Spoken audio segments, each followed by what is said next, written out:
Welcome, this is Nick from Beer and Bat Reps, and today I'm going to do a painting tutorial for how I do my Galaxy Harlequin paint scheme. You know, it's nothing special, nothing you'll win awards with, but I've basically everywhere I've brought it, people have asked me how I do it. So I figured it's about time to show you. So here's some bikes, there's a transport, show you some of these characters. I've converted several. This used to be, an autarch. I went ahead and gave him Harlequin weapons and that sinister Harlequin mask. This used to be an Imperial assassin. Switched out to give him a Harlequin weapon and the creepy Harlequin mask and head. This was a Dark Elf assassin from Warhammer Fantasy. Switched the weapons out, gave him a mask. He's now a solitaire or a troop master, whatever I want to use him as. We've got our little snipers, Death Jester. So, and then of course, Big Boy. So I'm going to show you how I do this paint scheme. It's a lot of fun. It's real messy. You get your fingers messy. It's just so much fun. So what we're going to do today, we're going to start with the green. How I do the green is I start with Warpstone Glow. And this is dry brushing, always dry brushing. Then I go to Moot Green to brighten it up. And then right on the edges, I do Hellion Green. So I'm going to show you this on the Yncarne for the Yncarne. I've also taken the Yncarne and converted it to put a Harlequin mask on it. So that it's kind of Yncarne, as people on the internet like to call them. So we'll be right back after the green to show you how that looks.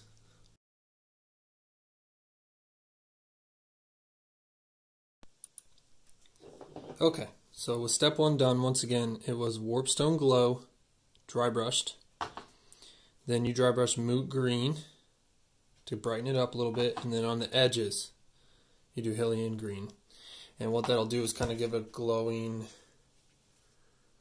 almost ethereal effect. And I know dry brushing on black, at first it's not going to seem like much is happening, but by the end of the highlight, you have this real creepy glowing green. Alright, so next, we're going to do some purple. So I start with Gene Stealer Purple, and then I highlight the edges with Lucius Lilac. And that's it. We'll be back after doing some purple.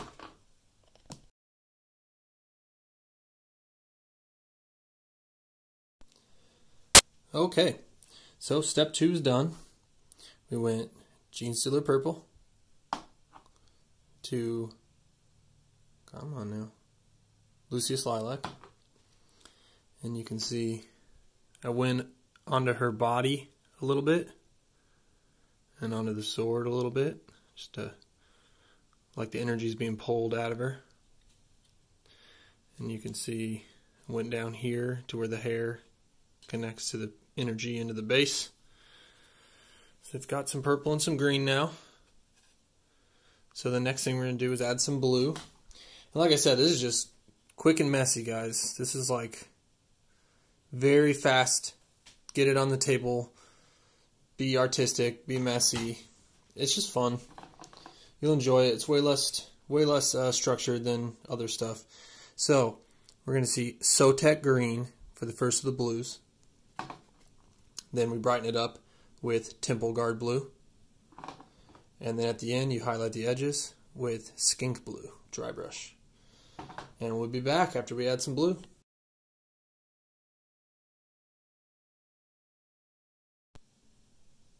Okay, so we're back. After the blue, you can see the blue, you kind of use it to blend all of it together. And with her, I didn't really want as many spots of black. Like if you look at the rest of my stuff, I leave quite a bit black to kind of look like space when we do the white flicking. But with her, she's like made of pure energy. I wanted it to kind of cover most of it. So you can see where the blue brightens up along the edges right here, where it's hot, where we've highlighted it. If my phone will ever focus here. Went up on the sword a little bit. So she's nice and colorful, nice and pretty. Now is the fun part. We get to flick some paint. So you want to make sure you're flicking the paint in an area where you don't mind it getting on some things. So what we're going to do, when we want smaller stars, you flick it like this with this more fine tip. And when we want the bigger stars, you're going to flick it like this. And you're aiming it towards the model. So if the model's like right here, and you're doing it from pretty close, I'll show you one bit. So you get your skull white, of course. And this is messy, guys, so just, like I said, make sure you're in a place where you don't mind it getting on a few things. I'm not in the best spot right now, but you're just going to get it on your fingers. So you have to be, ready to have your fingers get nice and messy. But you get some white on your brush here. You get your model, and you just, and at first, it's going to seem like not much is coming off.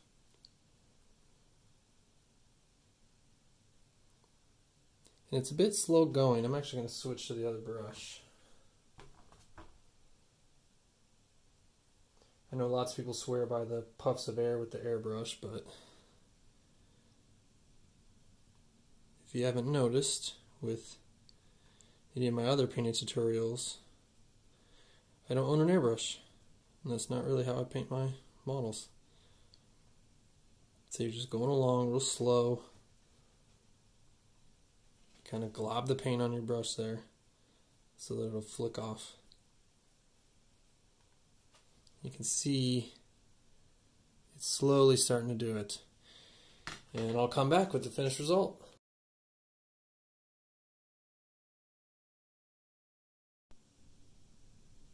Okay, so we flicked the paint all over it, went and washed my hands because you end up with paint all over your fingers, but that's kind of the artsy fun way to do it.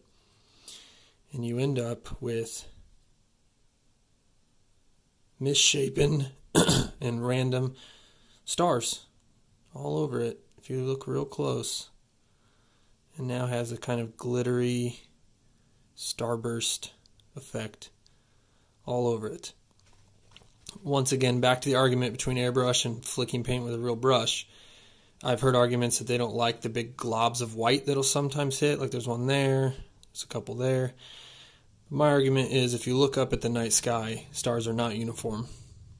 They are different sizes. They are, and if you really zoom in with like telescopes, you see that they are just globs. They are just balls of fusion and gas in the sky. So I like it to be random. This is an artsy, random, get your hands messy project. Okay, so we have the stars. We have the swirls of paint and just fun, pretty color scheme. One thing I do now with all of my models, all my Harlequins, is their mass. I like to have this ethereal, ghostly kind of white blue to it. I put it on all of them. It's what unifies my Harlequins. So, the way I do that is, of course, Nylon oxide technical paint. This stuff is amazing. But you have to put it over white. And as you saw, I have a black starting spot. So the way I build up to white from black, I know there's lots of different ways people do it. I find the easiest way is you start with Ushabti bone, and that completely covers the black. It leaves nothing left. It's great. So you start with that, just one layer, and then you start your layers of scar white. And you build that up to its bright white, and then you do nylon oxide, and you end up with this, the way I do my real creepy Harlequin mask. And we'll be back when she has her mask done.